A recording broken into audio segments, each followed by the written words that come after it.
చిన్నప్పుడు మనం తిన్న చెక్కిలాల రుచి గుర్తుందా? అమ్మమ్మలు చేసే ఆ సాంప్రదాయ పద్ధతిలో ఈరోజు నేను మీకు చూపించబోతున్నా.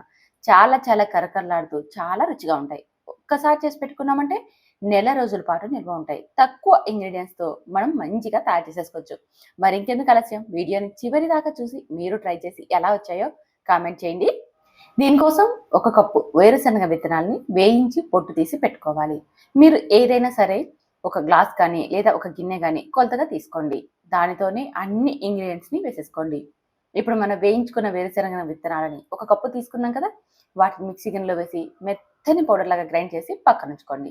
ఇప్పుడు అదే కప్పుతో ఒక కప్పు పుట్నాల పప్పును కూడా మెత్తగా గ్రైండ్ చేసి పక్కనుంచేసేసుకోండి.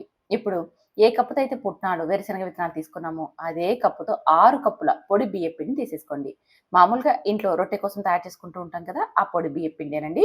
ఈ బియ్యపు పిండిని జల్లించి తీసేసుకోవాలి. ఇప్పుడు అదే కప్పుతో హాఫ్ కప్పు మినపగుళ్ళను లైట్‌గా వేయించి పొడి చేసి ఈ పొడిని మనం జల్లించి తీసుకోవాలి.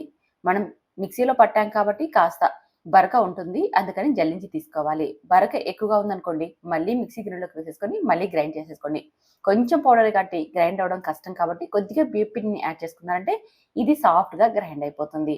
తర్వాత జల్లించేసేసి పక్కకు తీసేసుకోండి. ఇప్పుడు బియ్యపు పిండినంతా మరొక పెద్ద బౌల్‌లోకి తీసుకోండి. అందులోకి మనం గ్రైండ్ చేసి పెట్టుకున్న పుట్నాల పొడి, అలాగే వేరుశనగ విత్తనాల పొడి, అందులోకి పావు కప్పు దాకా నువ్వుల్ని, 3 స్పూన్ల వాము, 3 స్పూన్ల జీలకర్రని వేసుకోవాలి. అలాగే నేను ఇందులోకి కలోంజీ సీడ్స్‌ని కూడా వేస్తున్నాను.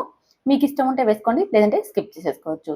తర్వాత నేను ఇక్కడ 3 స్పూన్ల దాకా చిల్లీ పౌడర్‌ని కూడా వేస్తున్నాను. మీరు తినగలిగే స్పైసీని బట్టి చిల్లీ పౌడర్‌ని, రుచికి తగ్గట్టుగా ఉప్పును వేసేసుకొని ఇదంతా బాగా కలిసేలా కలపండి.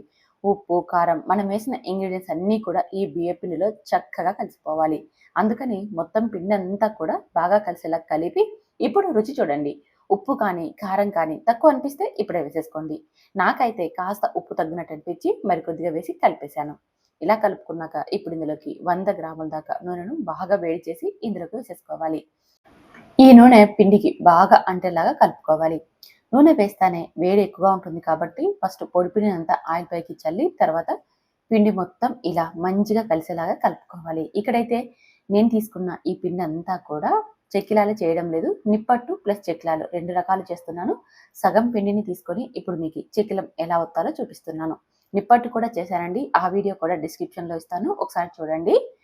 ఇప్పుడు మనం కొద్దిగా పిండిని పక్కకు తీసుకున్నాం కదా! చెక్కిలం తయారు చేసుకోవడానికి అందులోకి మరికొద్దిగా నూనెనైతే వేయాలి. నిప్పట్టుకి కాస్త తక్కువ నూనె అయినా పర్వాలేదు కానీ, చెక్కిలాలకి మాత్రం కొద్దిగా నూనె వేయాలి. లేకుంటే లోపలంతా కూడా గట్టిగా వచ్చేస్తుంది.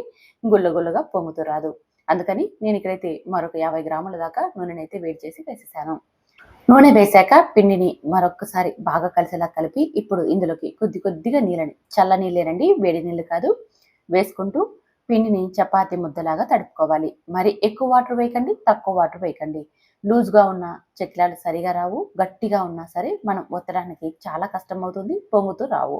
అందుకని చపాతీ ముద్ద ఎలా అయితే సాఫ్ట్‌గా ఉంటుందో ఆ విధంగా తడిపాక ఇప్పుడు మరి కొద్దిగా పిండిని తీసేసుకుంటూ చేత్తో సాఫ్ట్‌గా చేసేసుకొని ఇలా సిలిండరాకారంలో చేసుకున్నారనుకోండి మనం ఈ చెక్కిలాల పావులోకి ఈజీగా పెట్టేయొచ్చు. ఇప్పుడు చెక్కిలాల పావుకి కొద్దిగా నూనెను అప్లై చేసేసుకొని అందులోకి మనం ప్రిపేర్ చేసి పెట్టుకున్న ఈ పిండి ముద్దను పెట్టేసేసి మూత పెట్టి మనం చెక్కిలాలు ఒత్తుకోవడమే.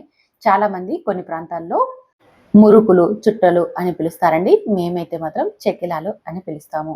వీటిని మనం ఎంత సైజులో కావాలో అంత ఒత్తుకోవచ్చు. అంటే ఎన్ని రౌండ్‌లు కావాలంటే అన్ని రౌండ్‌లు తిప్పేసేసి చివరన కట్ చేసేసి మళ్ళీ మనం గట్టిగా నొక్కి పెట్టాలి. ఆయిల్‌లో వేసినప్పుడు విడిపోకుండా ఉండడం కోసం. ఇప్పుడు స్టవ్ మీద డీప్ ఫ్రైకి సరిపడా ఆయిల్ పెట్టి ఆయిల్ బాగా వేడెక్కిన తర్వాత మంటను లో ఫ్లేమ్‌లోకి టర్న్ చేసేసుకొని ఆయిల్‌కి సరిపడా వేసేసుకొని ఇప్పుడు మంటని హై ఫ్లేమ్‌లోకి, మీడియం ఫ్లేమ్‌లోకి అడ్జస్ట్ చేసుకుంటూ వీటిని అటు ఇటు టర్న్ చేస్తూ ఫ్రై చేసేసుకోవాలి. ఎప్పుడైతే ఇలా ఆయిల్‌లో నురగ తగ్గుతుందో అప్పుడు ఇవి మనకి మంచిగా ఫ్రై అయిపోయినట్టు. అప్పుడు ఇవి కలర్ కూడా చేంజ్ అవుతాయండి. ఆ టైంలో వీటిని ఆయిల్‌లో నుంచి తీసేసుకోవాలి. చూసారు కదా! ఎంత మంచి రంగులో వచ్చాయో.